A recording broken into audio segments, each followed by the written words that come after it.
உங்களின் விரயஸ்தானம் இந்த மாதத்தில் பலமடைந்துள்ளது. விரயஸ்தானத்தில் உங்கள் குடும்பஸ்தானாதிபதி சுக்கிர பகவான் அமர்ந்து உச்சம் பெற்றுள்ளார். பங்குனி மாதம் 8 தேதிக்கு பிறகு சுக்கிர பகவான் மீன ராசியிலிருந்து மேஷ ராசிக்கு பெயர்ச்சியாகி விடுவார்.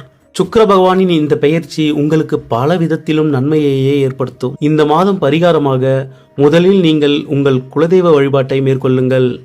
உங்கள் 5ஆம் அதிபதி 12ஆம் இடத்தில் மறைந்திருப்பதால் நீங்கள் செய்த புண்ணியமோ அல்லது உங்கள் குலதெய்வமோ உங்களை காக்க முடியாத நிலையில் உள்ளன.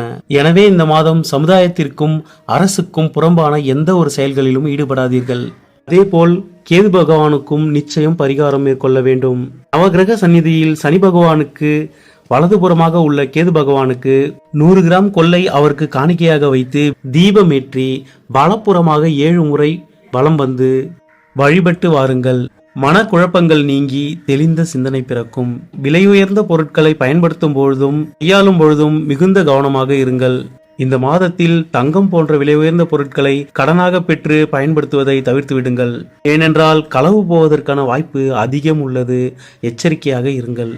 இந்த மாதத்தில் விரயஸ்தானம் அதிக பலம் பெற்றுள்ளதால் விரயங்கள் தவிர்க்க முடியாததாக இருக்கும்.